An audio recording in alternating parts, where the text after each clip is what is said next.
If you're dealing with a herniated disc or sciatica, the wrong move or habits can actually make your pain worse or even slow down the recovery process. That's right, and we're actually going to take a trip down memory lane, and we're going to show 10 surprising different things that you may be doing, some of them, that can irritate and make your sciatica go on seemingly forever. But make sure to stay tuned, because after the 10 tips, we're going to come back to the current time and show you a bonus tip. Now we're all confused. Yeah, so anyway, I think we should just time travel. Yeah, back in time. Here we go. Bob and I are coming at you. Woo, woo, woo. Bob and Brad, the two most famous physical therapists on the internet. Hi folks, I'm Bob Schrupp, physical therapist. Brad Heineck, physical therapist. Together we are the most famous physical therapists on the internet. In our opinion, of course, Bob. Yep, they're going to be glad they came to watch today, Brad, because we're going to talk about 10 surprising things to avoid when you have a herniated disc or sciatica. Exactly. Are you shocked that we're going to discuss this? 10 of them. 10 of Yeah, them. that's amazing. All right, first thing you want to do, Brad, is you want to avoid prolonged sitting. People don't realize that this injury or this type of problem is often a sitting problem rather than a lifting problem. Exactly. The more that your back is in this somewhat rounded out position, C posture, which Brad's going to demonstrate right now, that's putting stresses on the disc, which is pushing it out towards the back. We've showed this many times on some of our other videos. Yep. So you really want to avoid sitting. When I hurt my back the one time, Brad, where I threw out my disc, I actually did not sit. I would either stand or lay down. Yep. I mean, just to show you how. Right. I know when I bothered mine, I took a table that I could raise up to do my notes on. That's what I did. Yep. Yeah, one of the tables I go under the bed. I lifted it up, the tray table. No kidding. It worked well for my notes. I know I was doing an internship at the time, and I would do my notes standing on a counter, by a counter. So, all right, that again shows you how, especially like long car rides. Yeah, as a matter of fact, a friend of mine's wife is having back problems. She cannot sit and do her computer work. And he's asking me, can I get her one of the elevating computer desks so she can stand while she's working at the computer? So she's a good idea. Yep. All right, number 2, a lot of people think, okay, I've got back pain, I'm going to do yoga. Right. And that's going to help me. And there's just so many of the stretches in yoga that you can't do. I mean, it's going to... Right. I think some may be beneficial. Some are fine, some are actually probably great for you, but it would take us a long time to go through which ones are bad, but obviously any ones that you're going like this. So I see pictures of people doing yoga and they're in this position. That's probably going to make that disc herniate more. Right. Or, they do this one where they're down like this. All that could be really bad for your back. So avoid yoga. Sorry, yoga people, but right. Yeah, unless you're going to weed out the ones you should do and the ones you shouldn't do. But we don't have time for that right now. All right. If you have to sit, we want to make sure you're sitting with support. Right. So you're going to want to have some type of lumbar support. If you don't have one, all you have to do is roll up a towel, and Brad's got his famous little duct tape on there, or minor little duct tape, I don't know what that is, and help hold it in place. Right. So I think both of us say, sit on a firm, upright chair. Avoid the soft, cushy furniture that's going to promote that poor posture. Like a soft couch or a soft chair is going to kill you. Exactly.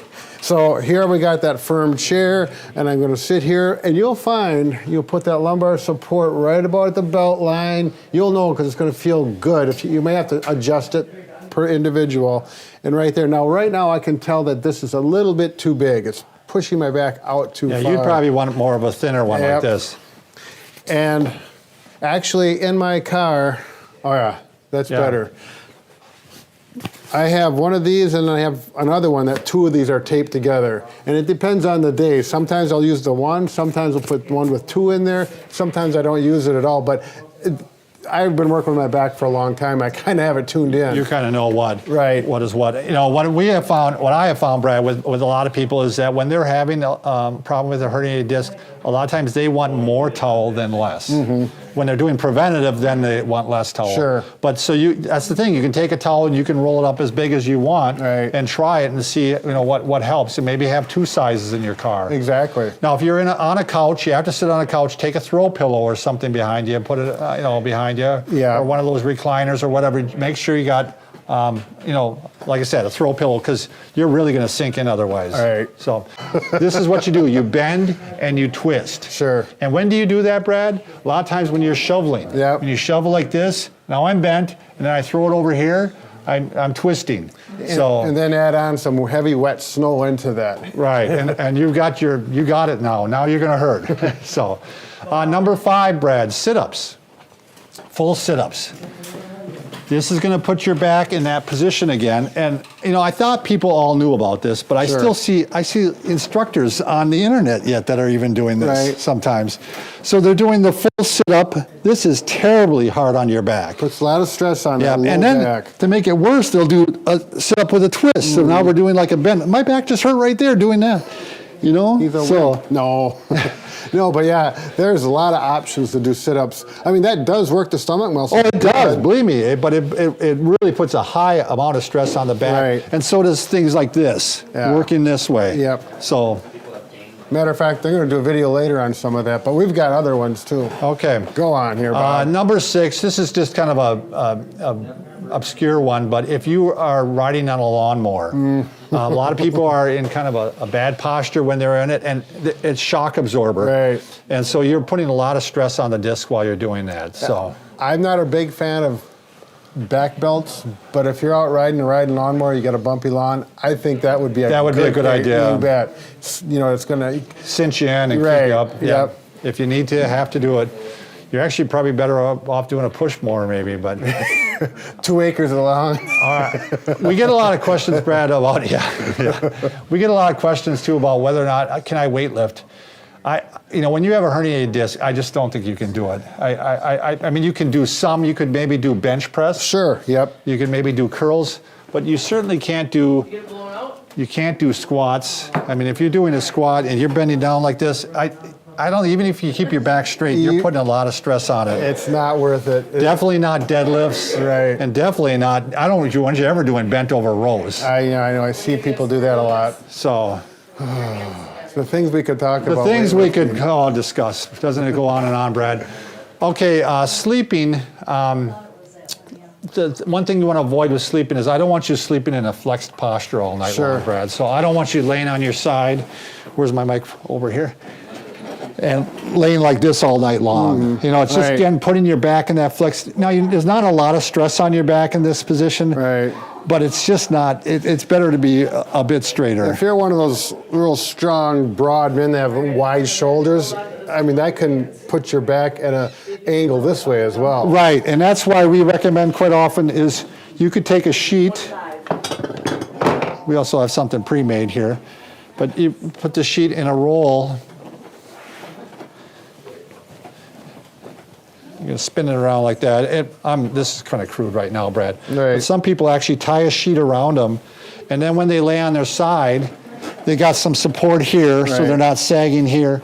And when they lay on their back, they got some support and keep the arch there. It's that hollow spot that's created by the pelvis right here. The back is going to dip in right there where you got to fill it in so that'll straighten and neutralize that spine. Good demonstration, Brad. Yeah. Now there's pre-made products too. Do you want to show that one, Brad? Yep. That's a McKenzie, right? Yep, this is McKenzie sleep roll, they call it, a McKenzie sleep roll. You put it around here. This would be for a smaller person than me, but you tie it here, and if I had the right size, it would come like that here, and then protect the back as well, or support the back, I should say. Let's show one little trick too, Brad, for sleeping with you. Oh, I thought you were going to do a magic trick. Oh, You're killing me, Bob. I'm going to make Brad disappear. Yeah. Okay, actually, I'm going to make you disappear. So what you're going to do is you're going to lay on your good side. Okay, so let's say my pain's going down my leg here. I'm going to lay on my good side, which is this side. I'm going to lay on my right side, and then put the two I'll pillows. help you out here, Bob. Okay. One pillow or two pillows underneath you like this with the leg bent. And believe it or not, sometimes that helps arch the back up a little bit on this side, Right. and it helps relieve the stress of the pain down the leg. But he would have pillows up. Yeah, I'd be at pillows here too. Yeah, I actually had a patient last year that I did this to her, and she just was happy. It's like, oh, that feels so much Yeah, better. a lot of people have trouble finding a correct position to sleep in at night. I know a lot of people tend to sleep in a recliner when they have back pain. Yeah. I don't know why it helps. It does. I'd rather that you don't, Right. because you're sitting in that flexed position Right. somewhat. And So. maybe someone has stenosis and they think it's a disc. You know, that may be one of the Then it would problems. help. Yep, exactly. Okay, avoid prolonged bending. You really don't want to be doing any task where you're like this in this Right. position here. And actually, slight bending, like brushing your teeth, that'll set a lot of Yeah. people's back pain off. So make sure you're up tall. Luckily, a lot of people know this already because they get punished when they do it. Right. But if you're, one thing, as a hint, if you have to bend over, grab something to support it because it take the stress off your back. Sure, right. I even say, like for people who don't have back pain and are going to do some bending, just to put your elbows on your knees like this, Right. and it takes some of the stress off your. Right. Obvious if you got the flexibility and you're strong enough, you know, if you can get down on your knees and maintain that. Right. But there's a lot of people with knee pain, that's not an option. You know, they're not able to It makes get it like difficult. that. So, all right, the last thing we're going to mention, Brad, is vacuuming. Vacuuming, especially the wrong way, is very hard on your back because this is what a lot of people do. This is my vacuum, Brad. I was going to say it's a nice vacuum. So they do this, they bend and they move, they don't move their legs at all. They're just bending and twisting it the whole You got time. to reach under to get under that chair. So instead what you should be doing is you should be dancing with it. You're dancing with the vacuum, moving Yeah. your leg. Every time the vacuum moves, your leg moves. And you actually walk with it too. Don't, take Yep. there you go. Walk. There you Yep. go. You can do the waltz as you vacuum. Better yet, Excellent. you get one of those little Roombas or whatever, those little circular vacs that go up and do Yeah, it like a little themselves. robot. Yeah, a little robot, yeah. They don't have to bend at all then. Right, so. Whoa, we're back into real time, Mike. Okay, now actually we went through it pretty comprehensively. A lot of things that you should not be doing irritated, but now we've got something new we're going to add from Rick Olderman, excellent therapist who came up with this in the last few years. Mike? So if you're having some pain, the side that is painful, what you're going to do is stretch it out, decompress the spine to hopefully give you some pain relief. Now, there's many ways you can do this. I'm going to show it on a door frame. You can also use a pull-up bar, anything you can hold on to that's sturdy. Brad will show with the stick if you happen to be shorter and you can't reach this high. So what I'm going to do, my painful side, I'm going to put my palm away from my body. I'm going to grab up top, and then I'm slowly going to bend my knees. This is elongating my spine here on my left side, and it's taking pressure off of that herniated disc. So this should feel good. Now, you just normally do the one side. You can hold it for 15, 30 seconds. Make sure to relax and breathe. If you want to do this on a pull-up bar, you certainly can, but it might be kind of aggressive if you do a full hang and your feet are dangling off the ground. You'll kind of know. So just take it nice and slow and easy. In this point of view, you can kind of see my back actually stretching out more.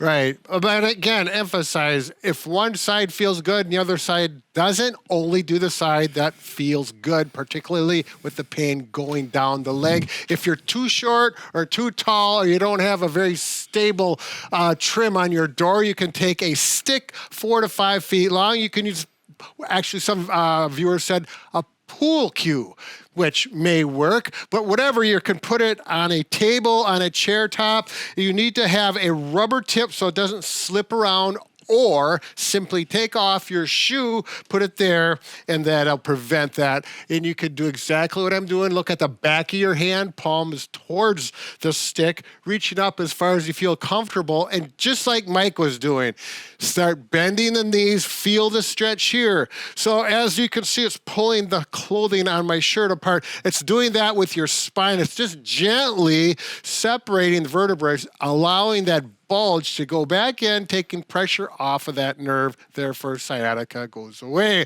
So you can do it that way. You can actually do this in a seated position. Again, same thing with the tip. Use a shoe if you need to. And when you do it this way, you simply lean like that, and I can feel that stretch right now. So 2 different options with this stick. You've got the doorway. Hopefully you can manage with one of those. Did I miss something, Mike? Hey, you do. I can't talk anymore. Anyway, we have more videos on sciatica. So the video link on the screen shows why sciatica happens and how to fix it. So that one goes more in depth and actually gives you exercises or tips to help alleviate your pain. That's right. Sometimes they can be tough. All right. Have a good day and be careful with that sciatica. Get rid of it as soon as possible. Bob and